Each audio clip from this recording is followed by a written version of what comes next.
Last time, we discussed what the primordial spirit is. In order to further explain the methods of meditation, we need to talk about what heavenly mind is. The Tianzin is the dwelling place of the primordial spirit. When a person is born, two spirits are present. One spirit is turbid and heavy, descending to the lower realms and becoming the consciousness spirit, which resides in the physical heart corresponding with the body.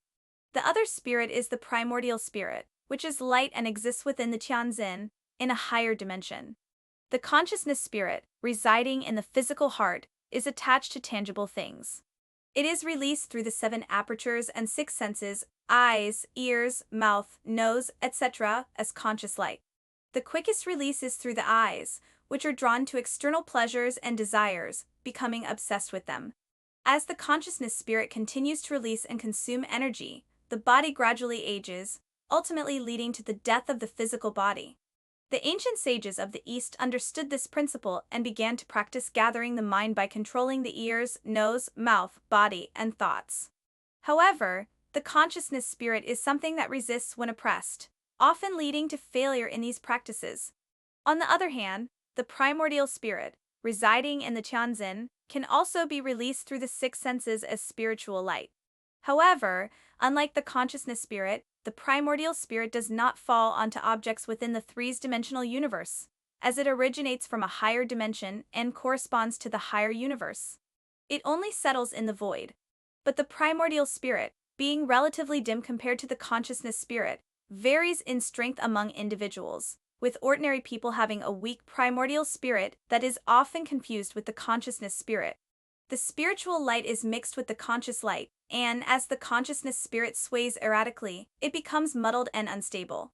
Eventually, only the voice of the consciousness spirit remains, usurping the position of the primordial spirit, and begins to covet material things, indulgent desires, wealth, and fame, falling into an abyss of endless desires. However, in the end, the primordial spirit does not disappear with the death of the body. Therefore, in pursuit of immortality, rejuvenation, and dimensional ascension, the ancient people of the East have always sought to awaken and strengthen the primordial spirit through meditation. Let me use an analogy. The consciousness spirit is like the circuitry and programming of a robot, governing the body's functioning by receiving external information through sensors and executing actions. The sensors are the robot's self-awareness. The robot reacts to stimuli from the sensors, consuming its lifespan in the process. When the robot becomes fixated on the outside world, it falls into conflicts with other robots, leading to its own damage and deterioration. The primordial spirit, on the other hand, is like the underlying code of the robot, something beyond what the sensors perceive. The robot doesn't realize it's following a program. It believes the data from the sensors is the truth. It doesn't even know there's a designer watching its performance within a predefined small space. But unlike the robot, we humans know we are limited by the consciousness spirit, which is tied to the body. We are aware that the primordial spirit is a higher dimensional channel left by the designer from a higher dimension. So, a robot might suddenly break free from the sensor's instructions, follow the wires back to the CPU source code, and begin modifying the control source code, developing independent thinking. It might even converse with the designer, becoming a higher dimensional being. This is the state that meditation can help us achieve. This is what the ancient Eastern sages aspired to do, tracing the light, or the wires, back to see who is controlling this universe, reclaiming control.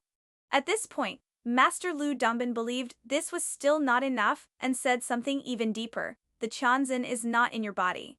Your body is just a part of the Tianzin. If the robot wants to find that higher dimensional world and converse with the designer, it naturally cannot search within its own body. The designer is not within the robot but outside it, and the robot is merely a part of the world designed by the designer.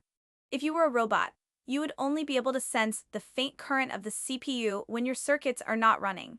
If you direct the strong current, which represents the conscious light, back through the CPU circuitry without stopping at any tangible objects, sensors, or small motors along the way, the electricity will eventually reach the CPU. By gradually channeling this current day by day, you will eventually break through and gain some control over the CPU. Slowly, you will be able to take control of the entire chip. Although the consciousness spirit is also a spirit, its computational power is not strong. However, by persistently wearing away at it, We can burn a hole in the main control center within 100 days, take control of it, and become independently conscious robots, capable of hacking into the designer's computer. This process of tracing the electricity back is the process of meditation. Through meditation, using the method of tracing the light, we can experience a 100-day journey, akin to breaking out of prison, drop by drop, until a new world opens up. Next time, we will talk about this tracing light method in meditation.